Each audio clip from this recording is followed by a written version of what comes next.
palavra do Senhor no livro de Lucas, no Evangelho de Lucas, capítulo 18, no verso de número 8, vai nos dizer: digo-vos que depressa lhes fará justiça. Quando, porém, vier o Filho do Homem, porventura achará fé na terra? Glórias a Deus. Essa é uma pergunta do Senhor para nós. Quando vier o Filho do Homem, achará fé na terra? Notemos que o texto começa dizendo que depressa Deus lhe fará justiça. Deus não retarda o socorro, Deus não procrastina o auxílio, mas como a palavra nos ensina, Hebreus 10:37, porque ainda um pouquinho de tempo, e o que há de vir, virá e não tardará. Ainda que tenhamos por tardia promessa, Deus não tarda, amém? Mas às vezes pedimos e nada acontece. Às vezes parece que o deserto é interminável, mas lembre-se, irmãos, o povo que Deus livrou com mão forte no Egito só teve a sua estadia no deserto prorrogada devido ao fato de ser um povo murmurador e a todo tempo estar tentando a Deus. Glórias a Deus. E aqui eu abro um parênteses para esclarecer algo que talvez tenhamos entendido mal. Eu já vi alguns irmãos comentando mal sobre o tentar e o provar a Deus. Provar a Deus é diferente de tentar a Deus. A palavra nos diz em Salmos capítulo 34, versículo de número 8: provai e vede que o Senhor é bom, bem-aventurado o homem que nele confia. E qual é a prova que temos da parte de Deus? É prova material? Não. Romanos 5:8. Ai, que prova tremenda. Mas Deus prova o seu amor para conosco, em que Cristo morreu por nós, sendo nós ainda pecadores. Glórias a Deus. Então provar e ver que Deus é bom não é porque Ele está nos dando bens materiais e abastança nessa terra de viventes. Não, a prova maior do amor de Deus para conosco, a prova maior que poderíamos buscar e alcançar de Deus, é que Deus entregou seu único Filho por amor de nós. Diante disso, o que é bens materiais? Diante disso, o que é qualquer outra coisa? E em outra parte diz João 3,16: porque Deus amou o mundo de tal maneira que deu o seu único Filho, o seu Filho unigênito, para que todo aquele que nele crê não pereça, mas tenha vida eterna. Glórias a Deus. Mas devido à concupiscência, ou seja, o desejo desenfreado, em vez de provar do amor, da benignidade e da misericórdia de Deus, agimos de forma mesquinha, nos apegando a bens materiais, sendo avarentos, como se fazer prova de Deus fosse o mesmo que tentar a Deus.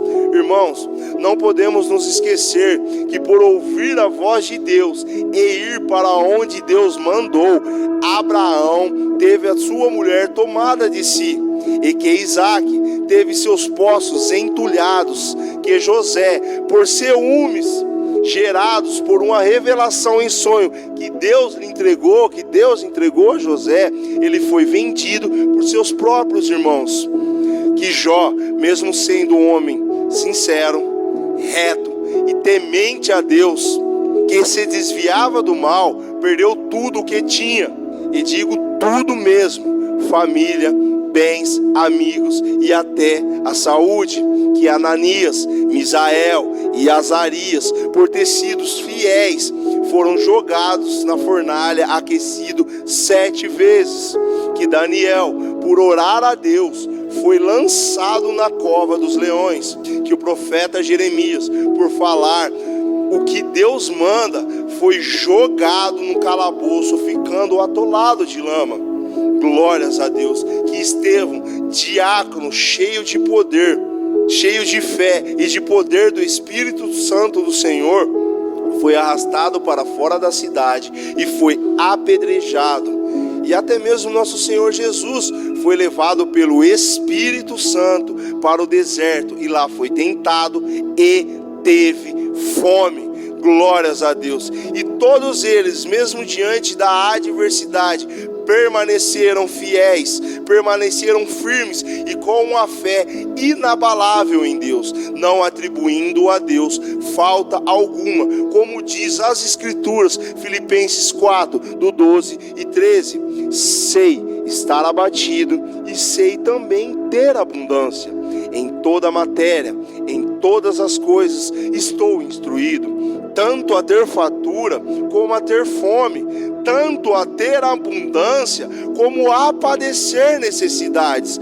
Posso todas as coisas naquele que me fortalece. Glórias a Deus. Então fazer prova do Senhor não é ficar falando, não, eu sou dizimista e isso não pode acontecer. Não é ficar falando, não, mas porque eu sou fiel, como que isso está acontecendo? Não, não é atribuir a Deus falta alguma, mas o fazer prova é saber que mesmo diante de situações adversas, Deus nos ama de tal maneira que deu o seu Filho. E como não nos dará também todas as outras coisas?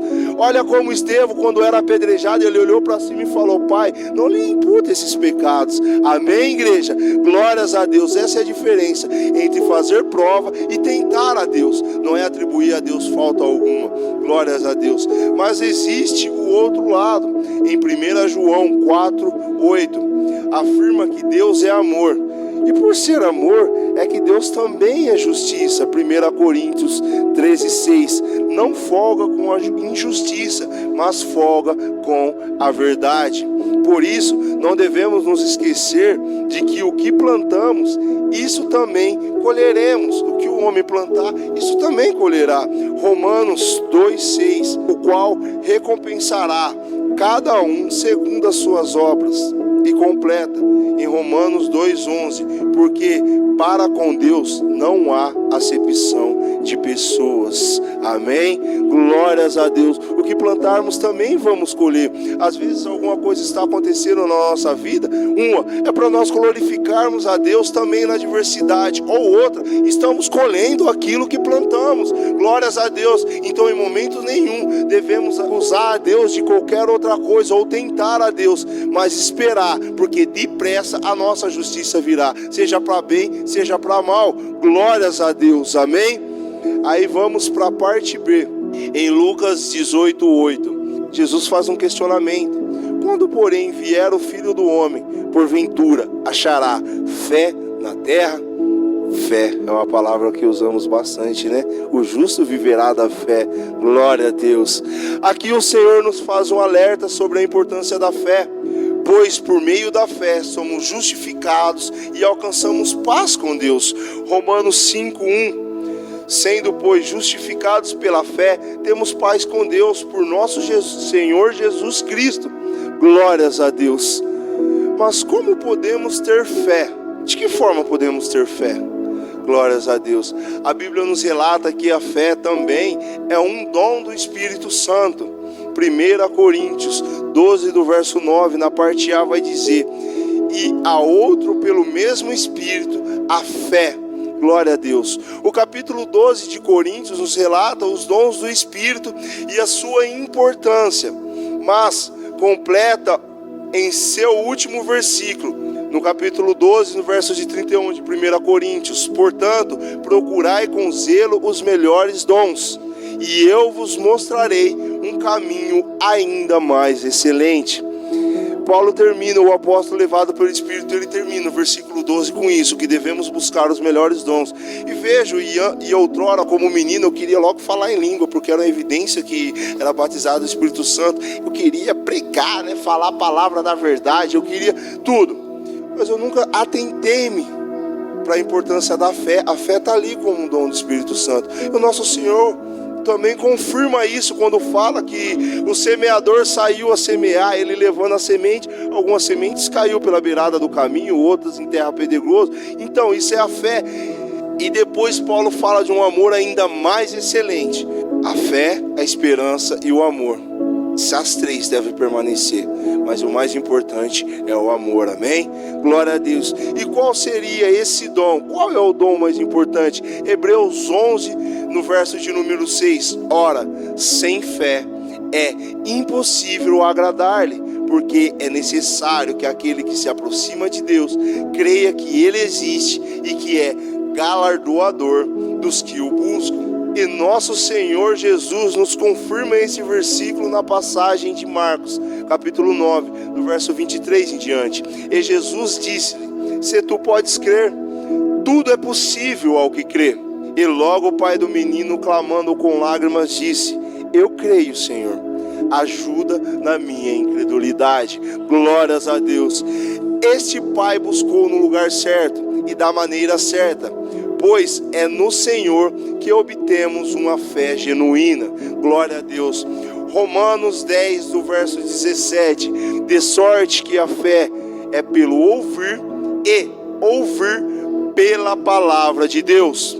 Tem traduções que, na tentativa de tornar a escritura mais adequada aos dias de hoje, traduziram essa passagem em ouvir e ouvir a palavra de Deus, como se pela quantidade de vezes que ouvíssemos, teríamos a nossa fé aumentada, e sabemos que não é bem assim. Exemplo, a quantidade de escribas e doutores da lei que não creram no Senhor Jesus, os sacerdotes da igreja romana, que estudam as escrituras por anos e ainda assim têm a sua fé em ídolos que já aprendemos que são vaidade.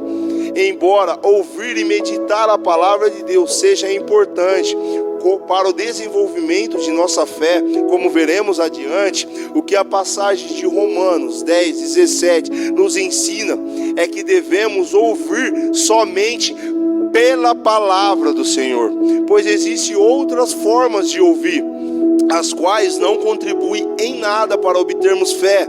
Não podemos ouvir, por exemplo, pelo que diz o médico, glórias a Deus, as pessoas às nossas voltas, ou até mesmo as circunstâncias. Quer um exemplo? A mulher do fluxo de sangue, que mesmo após ter feito de tudo o que podia, humanamente falando, não obteve a cura. Mas quando se aproximando por detrás do Senhor, tocou na orla das suas vestes. E já aprendemos que a orla do sacerdote remete à palavra da lei. Em outras palavras, quando a mulher se apegou à palavra, obteve não somente a cura do seu mal, não somente a cura física, mas também obteve a salvação. Jesus falou: a tua fé lhe salvou.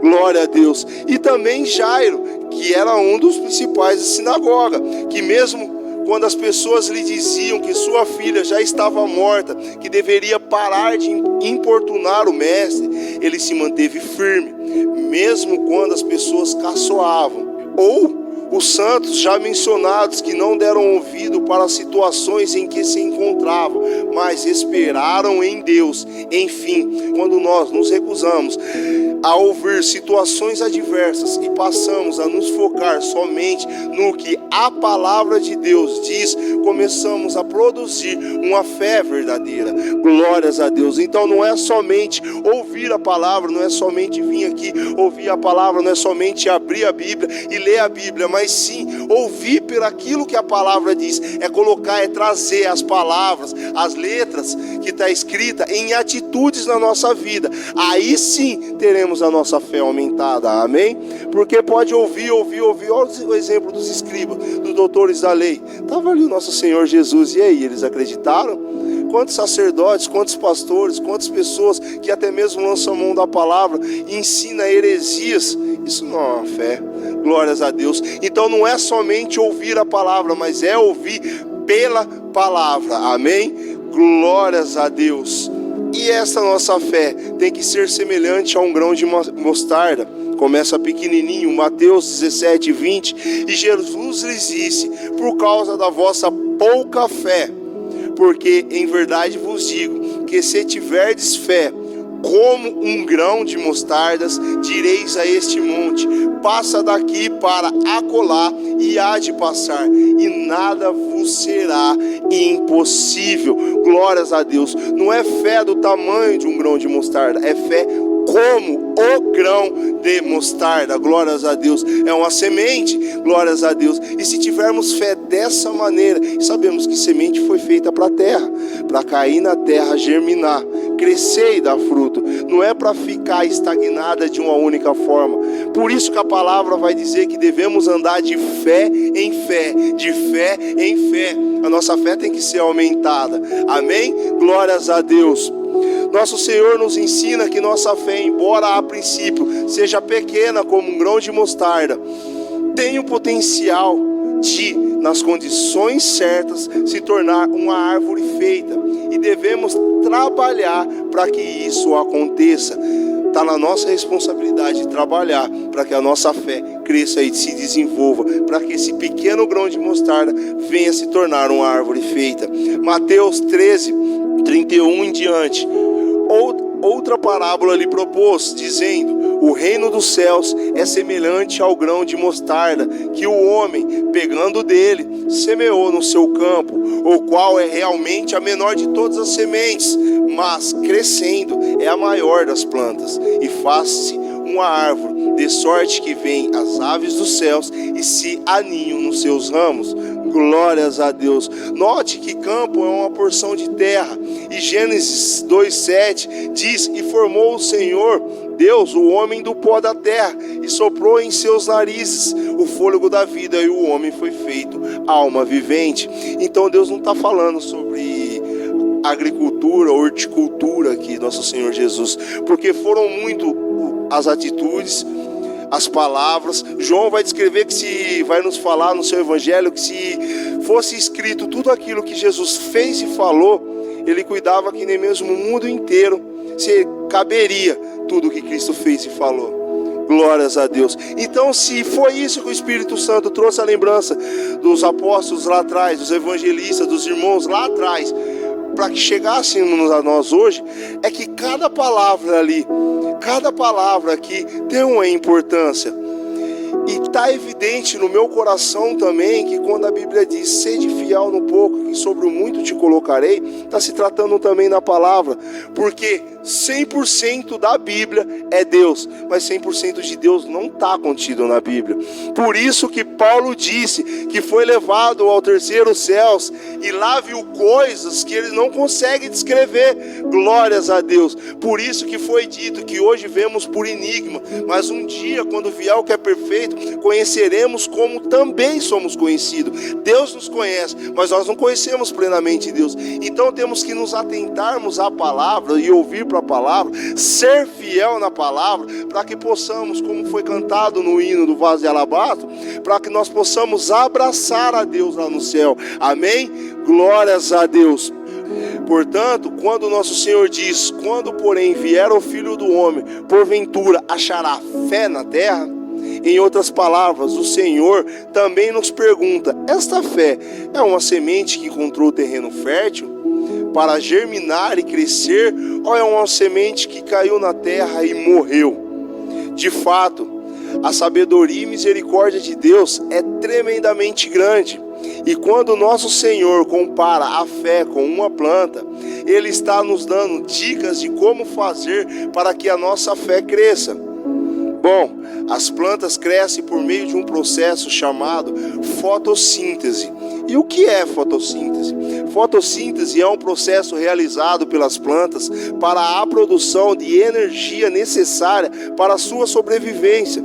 E vamos lá, como que acontece o processo de fotossíntese? A água e os sais minerais são retirados do solo através da raiz da planta e chega até as folhas pelo caule em forma de seiva, denominada seiva bruta.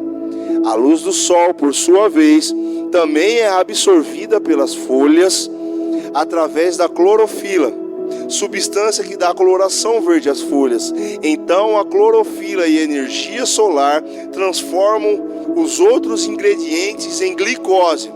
Essa substância é conduzida ao longo dos canais existentes na planta para todas as partes do vegetal. Ela utiliza parte desse alimento para viver e crescer, e a outra parte fica armazenada na raiz, caule e sementes sobre a forma de amido. Glória a Deus. Na primeira parte do processo, vamos lá, a raiz absorve água mesclada aos sais minerais da terra, que é levada até as folhas. Olha que a palavra nos diz, João 7,37, e no último dia, o da grande festa, Jesus pôs-se em pé e clamou dizendo: quem tem sede, venha a mim e beba. Quem crê em mim, como diz as Escrituras, rios de água viva correrão no seu ventre. Glórias a Deus, aleluia. O Senhor como um rio de águas vivas. Sabemos que a planta plantada junto ao ribeiro, junto aos rios, ela fica verde mesmo no tempo de calor extremo. Ela não perde as suas folhas e no tempo certo ela dá fruto. Glória a Deus. A palavra não nos diz que nós devemos crescer e multiplicar? Glórias a Deus. Nós devemos ser ramo ligados a videiras e dar fruto para que o Pai não arranque. Então devemos beber dessa água do nosso Senhor. Deuteronômio 32:2, olha a chuva. Goteje minha doutrina como a chuva, destilo o meu dito como orvalho, como chuvisco sobre a erva e como gotas de água sobre a relva. Glórias a Deus. Aqui Deus está mandando nós beber da sua palavra, dos seus mandamentos, e aprendemos que nosso Senhor Jesus é o verbo. Quando ele diz para bebermos dele, sabemos que ele é o verbo, então temos que beber dessa palavra. Glórias a Deus. E quanto ao sal, glórias a Deus, em Mateus 5,13, olha que a palavra nos diz: vós sois o sal da terra. Aleluias. E novamente em Lucas 14, no verso 34 em diante: bom é o sal, mas se o sal degenerar, com que se adubará? Nem presta para a terra, nem para o monturo. Lança-no fora. Quem tem ouvidos para ouvir, ouça. Glórias a Deus. Aqui Deus não está falando do sal do mar, do sal que é extraído do mar. Ele está sendo claro e específico: o sal da terra. Não é como aquele sal de cozinha, mas é os sais minerais que a planta absorve da terra, que a aduba para que ela possa crer. Assim como somente os sais misturado com a água pode ser absorvido pela raiz, temos que dissolver nossos pensamentos, nossos gestos, nossas palavras, segundo os mandamentos de Deus, e agir somente em conformidade com a palavra. Assim produzimos a seiva bruta. Para isso temos, olha aí, novamente, Salmos 19:11, a seiva bruta encontrada na palavra. Escondi a tua palavra no meu coração, água misturada com sal, para eu não pecar contra ti, escondendo a palavra no coração. Josué 1:8, não aparte da sua boca o livro desta lei, antes medita nele dia e noite, para que tenhas cuidado em fazer tudo quanto nele está escrito. O ouvir pela palavra que vai nos acrescentar a fé. Primeiro temos que encher o nosso coração, mente, entendimento com a palavra de Deus, e nele meditar, e nela meditar dia e noite, tendo cuidado e zelo para fazer tudo conforme nos manda a lei de Deus. E então, com o nosso coração cheio, passamos a proclamar com a nossa boca, dando testemunho da justiça de Deus, e então Deus virá sobre nós e brilhará, e assim teremos as condições perfeitas para crescermos na graça e no conhecimento. Malaquias 4:2, mas para vós que temeis o meu nome, nascerá o sol da justiça, e salvação trará debaixo das suas asas. Glórias a Deus. O justo viverá pela fé. É a fé que nos salva, não é? A tua fé te salvou. Quantas vezes nosso Senhor nos diz: ó, o sol de justiça fazendo a seiva bruta. Quando nos enchemos o nosso coração da palavra, Deus brilha com o seu sol e traz luz ao nosso entendimento, e nós passamos a entender realmente os segredos contidos na palavra. Aí sim a salvação.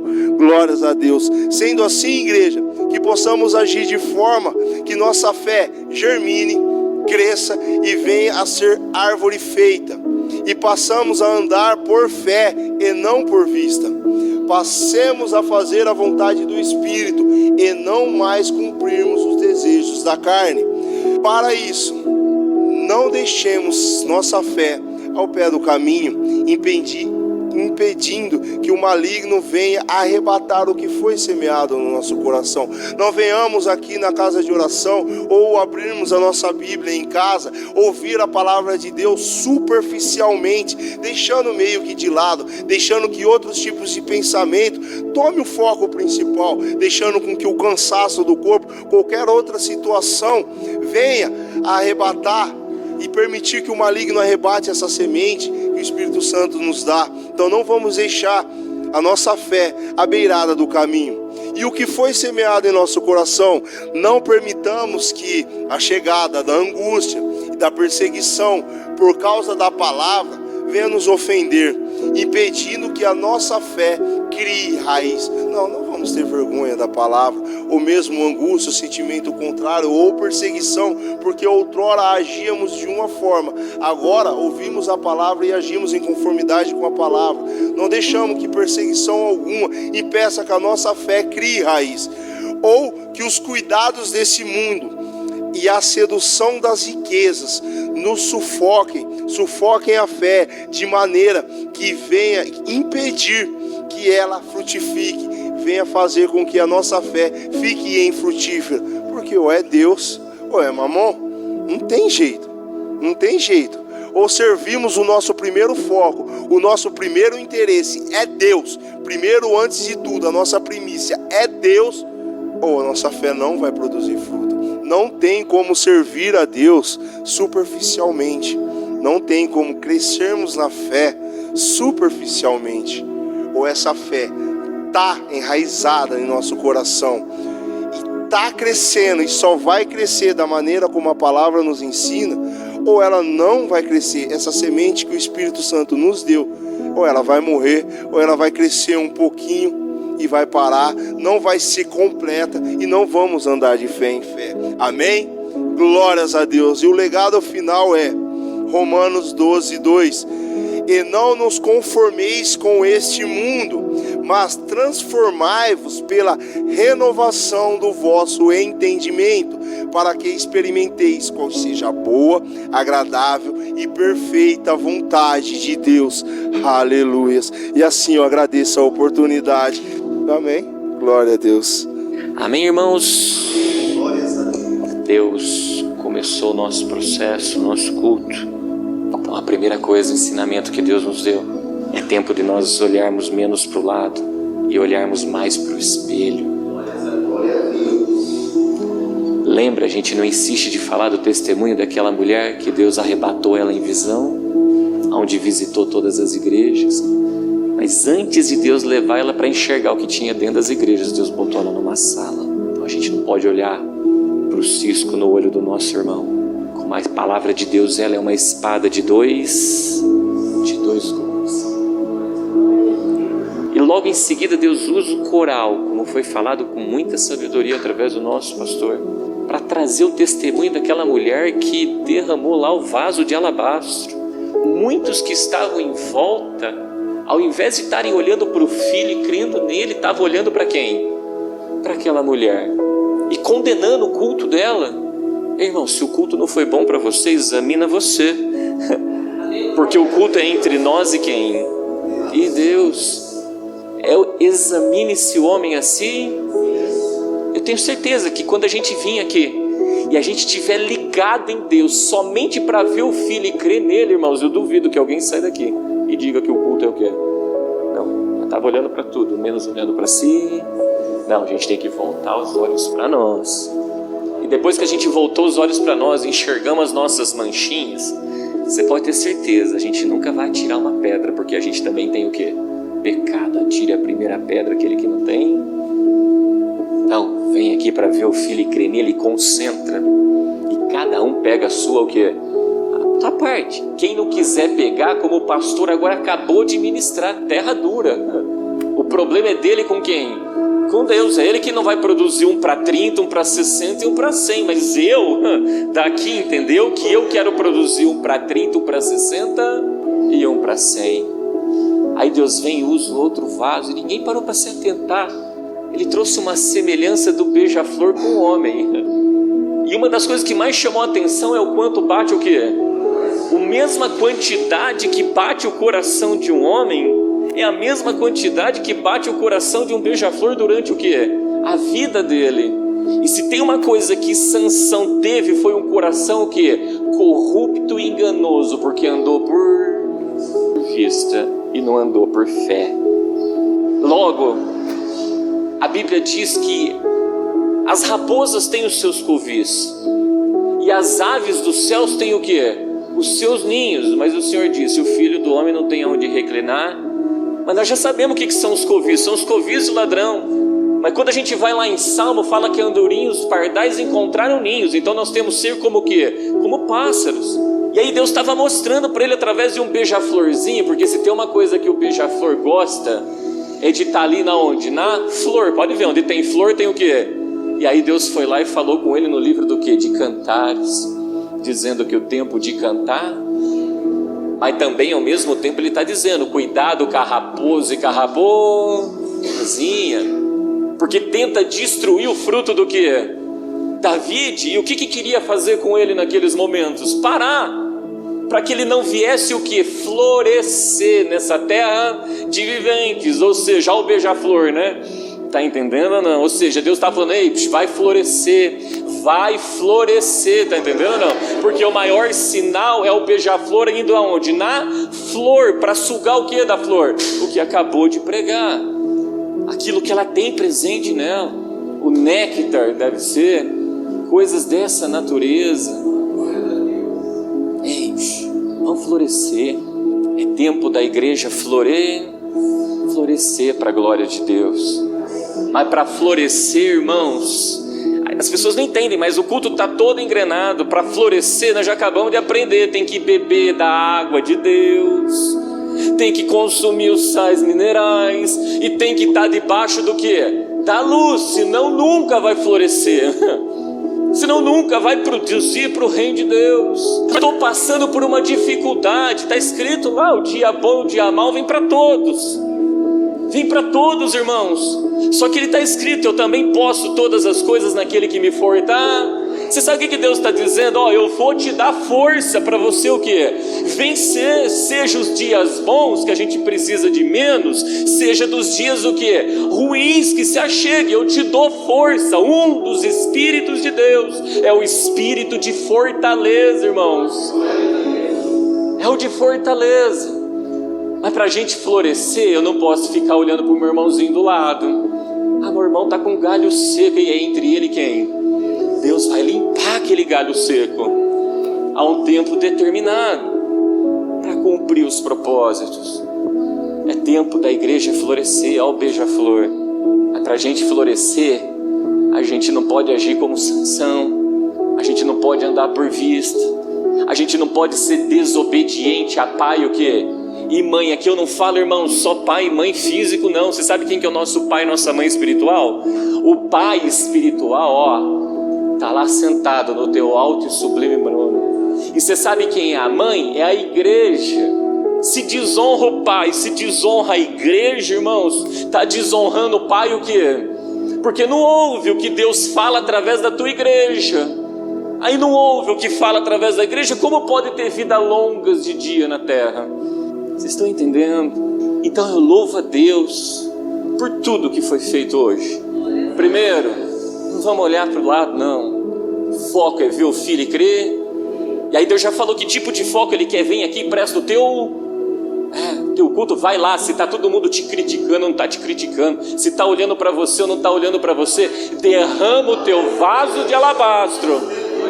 Porque quando a gente sucede dessa maneira, a gente vai florescer como um beija-flor. A gente não vai andar por vista, como Sansão andou. Mas nós vamos combater o bom combate quando a gente está cheio do Espírito Santo.